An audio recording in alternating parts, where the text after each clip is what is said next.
اوی ناز ارزنده خیلی میگیریم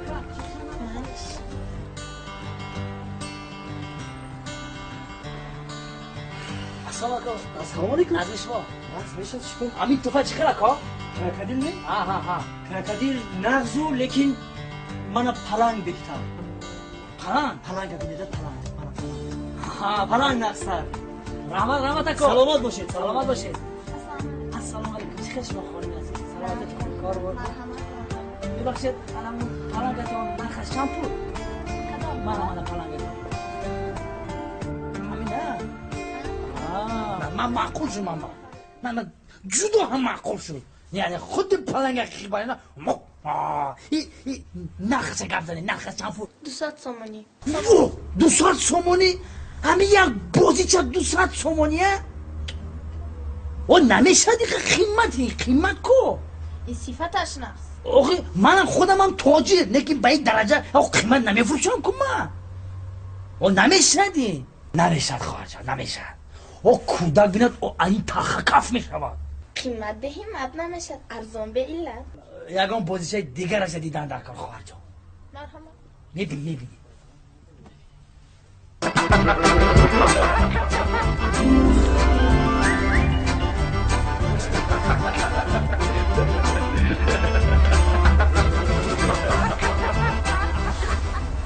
انا دخترچه نزن خواهر جان جدا هم نه نگاه نه با همین ماشینش میفروشه خواهد یک جایگی خواهد علایده هم میفروشه نه؟ میفروشه نه این نخیر لخترچه چند پول خواهر جان؟ 50 سومانی 50 سومانی؟ یه همه این لخترچه شما قیمت بخواهد؟ اکا او این لخترچه میخندد چه میخندد؟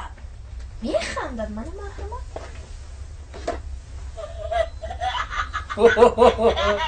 این میخندد؟ خیلی چرزان کنه خواهر جان 50 سومانی اقلا 45 سومانی آخه میگیرم